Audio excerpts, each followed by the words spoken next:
You're tuning into Black and White Sports on YouTube.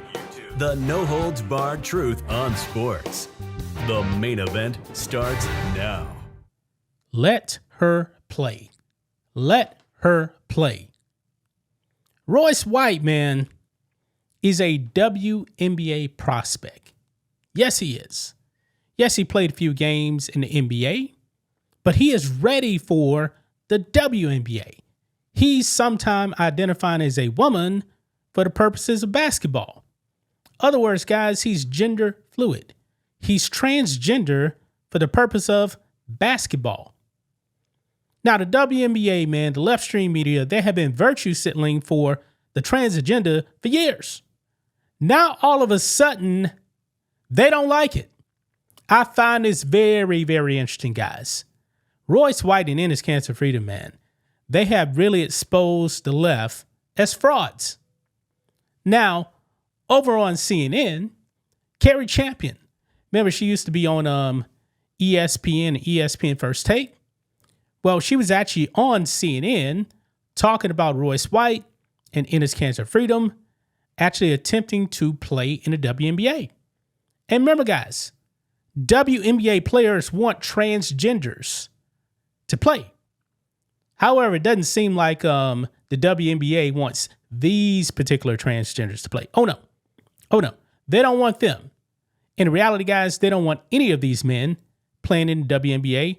It's all a virtue signal.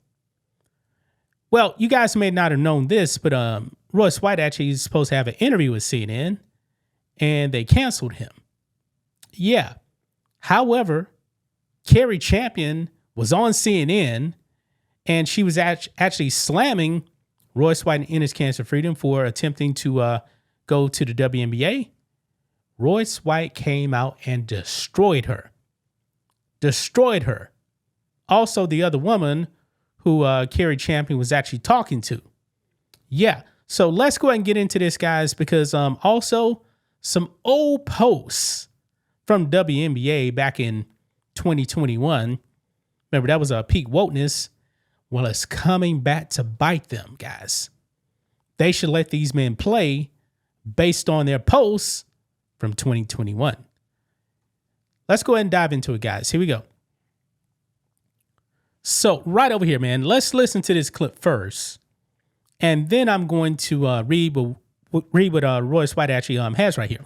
So let's go ahead and play this clip, guys. Here we go. Appears to be performance, publicity stunt, whatever you want to call it. The WNBA commissioner said that player eligibility remains the same and preserving the integrity of our game and ensuring fair competition will always remain among the league's highest priorities. How likely is this move going to advance the league's discussions here? What do you think about that? I think that the PA, the Players Association, as well as the league will probably be a little more clear about what they mean by women playing in the WNBA.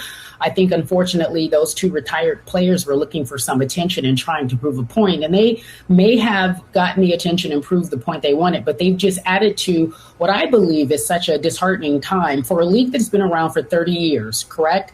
And it's still very young in terms of what a league should look like, a professional league should look like. And they have just gotten to the point where they finally have the attention that they deserve, that they've worked so hard for all of these years, and people are co-opting this message. Now, Pamela, I know you know this, but when this league started, these women, it was sweat equity. It was for the love of the game. They were making maybe $15,000 a year, and they had other side jobs. They were doing it because they loved to play basketball because there was no professional league for women.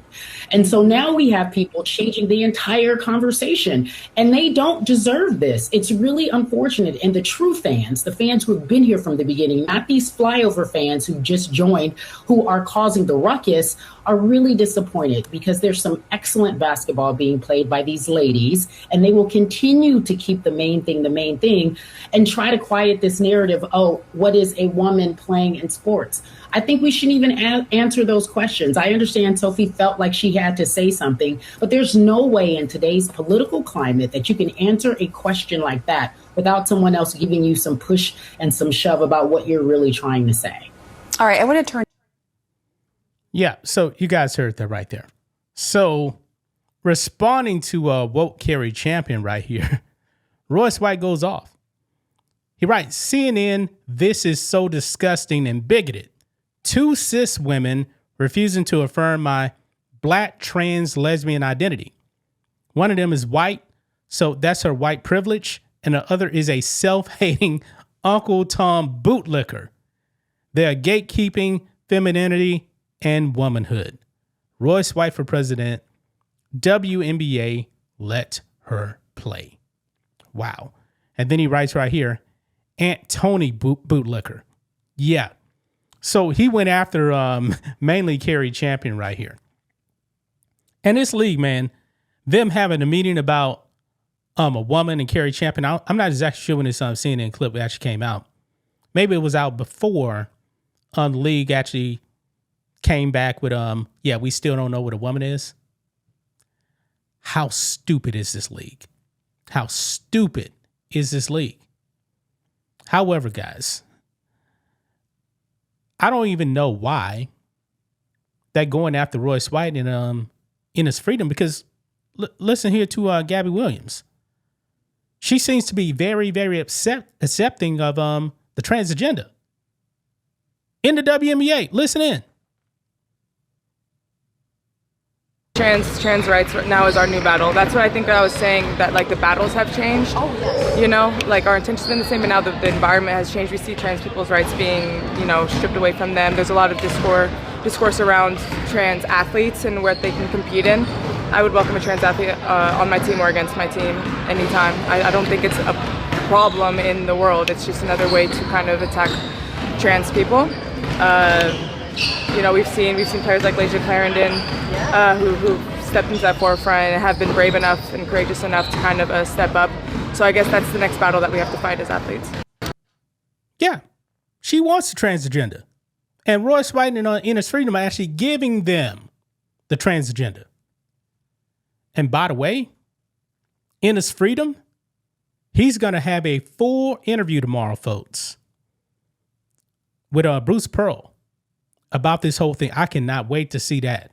Okay. But over here, Outkick. Resurfaced WNBA post shows league celebrating males who stole wins from female athletes. Yeah, all of a sudden now, guys, the WNBA is panicking because men actually want to come to their sport now. But they had no problem with men infiltrating other sports, namely track and field. It says here, the WNBA apparently needs weeks and months to figure out whether biological males should be eligible to play in a professional basketball league for women. 5 years ago, the league didn't seem nearly as confused. A resurfaced June 2021 post from the WNBA's official X account, that was Twitter back then, which was also shared on Facebook, celebrating Andrea Yearwood and Terry Miller, 2 males who competed in girls' high school track in Connecticut and were at the center of a major legal fight after beating female athletes in championship events. Yeah. Now, I've seen this man before. I didn't know his name. Going by the name Andrea Yearwood, right there.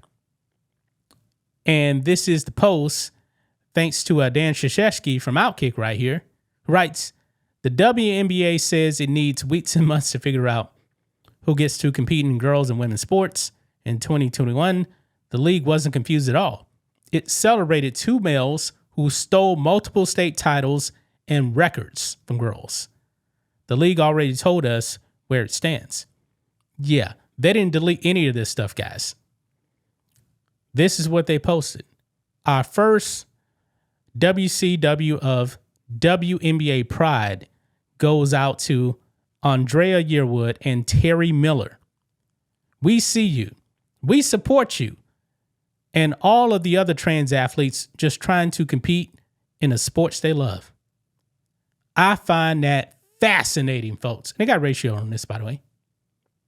All of a sudden now, they were telling you what a woman was. But now it's knocking on their door. Oh, Now, we can't have that.